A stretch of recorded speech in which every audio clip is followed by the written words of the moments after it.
नेता हैं, उनके अपने अपने दावे हैं, अपने अपने वादे हैं। अब तो मतपेटियों में किस्मत बंद हो चुकी है। 3 दिसंबर को ये मतपेटियां खुलेंगी और तब ऊंट किस करवट बैठेगा ये उसी दिन पता चलेगा कि किस राजनीतिक दल के जो दावे थे वो सही साबित हुए। प्रसाद भूसीकर हमारे साथ जुड़ रहे हैं ज्यादा अपडेट लिए हुए तेलंगाना से।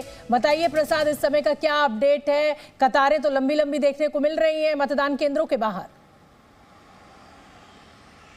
बिल्कुल, अगर तेलंगाना के रूरल एरियाज़ की बात करें, सेमी अर्बन एरियाज़ की बात करें, ज़रूर वहाँ पर उत्साह देखने को मिल रहा है। और 3 बजे तक के जो आंकड़े हैं वो 51% से भी ज़्यादा है पूरे तेलंगाना में। लेकिन हैदराबाद की अगर बात करें तो हैदराबाद में शहर में जो ग्रेटर हैदराबाद म्यूनसिपल कॉरपोरेशन जिसको कहा जाता है, 24 सीटें इसके अंतर्गत आती है, तो वहाँ पर ज़्यादा उत्साह देखने को नहीं मिल रहा है।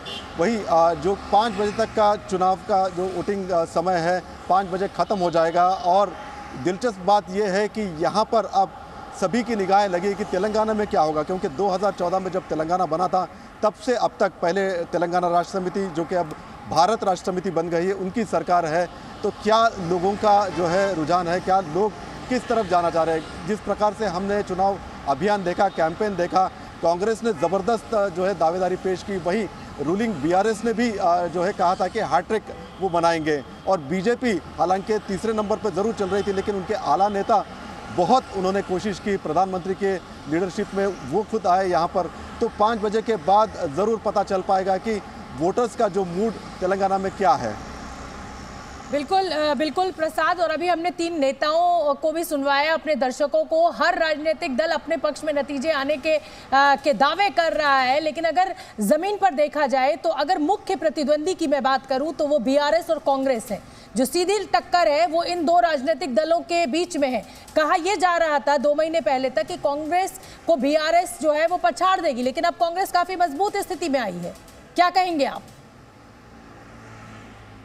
बिल्कुल, इस बात में कोई दोहराई नहीं कि कांग्रेस जब से कैंपेनिंग शुरू हुआ है एक नैरेटिव ज़बरदस्त वो लेकर के आए हैं। एंटी इनकम्बेंसी फैक्टर्स को उन्होंने ज़रूर अच्छे से भुना है। और जो एक खास शब्द होता है, फ्रेज होता है वोटर फैटिग, वो भी हमको देखने को मिला है ग्राउंड पर। यानी कई सारे लोग बोले कि हमने जो है केसीआर को 2 टर्म्स दे दिए हैं, अब देखते हैं चेंज करने का मौका अगर हमको मिलता है तो वो हम देखेंगे। तो कांग्रेस जो है उन्होंने एक बात अच्छी से बनाई कि जो तेलंगाना दिया था वो यूपीए की सरकार ने दिया था, कांग्रेस के जो है लीडरशिप में दिया था, तो हमको एक चांस दीजिए। तो कांग्रेस इस बार 2014 और 2018 के मुकाबले अगर हम देखें तो काफ़ी मजबूती से अपने उन्होंने दावेदारी पेश की। वहीं जो बीआरएस की अगर बात करें तो उनके कैंपेनिंग में एक खास बात देखने को मिली। बार बार मुख्यमंत्री के चंद्रशेखर राव कह रहे थे कि आप रिस्क मत लीजिए, वोटर्स को कह रहे थे कि आप रिस्क मत लीजिए और जो भी यहाँ पर स्कीम्स है वो अच्छी तरह से चलेंगे अगर आप अगर हमको चुन कर लाते हैं। तो दोनों ही पार्टी, खास करके बीआरएस और कांग्रेस के बीच में ही टक्कर है।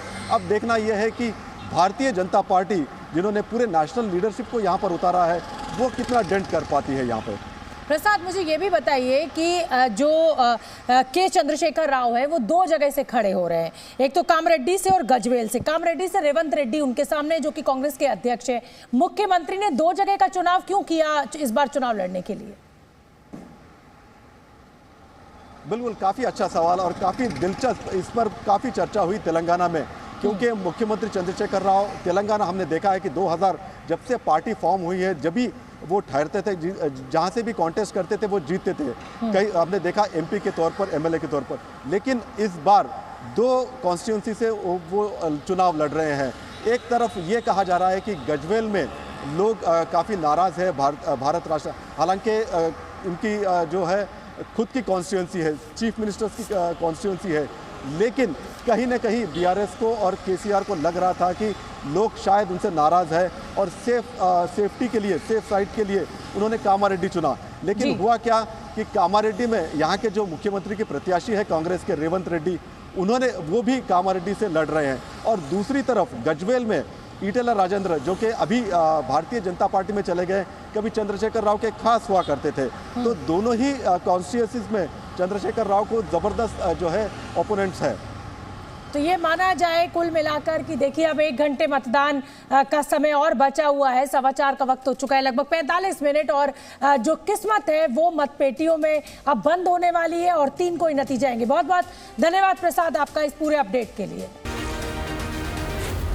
Z News.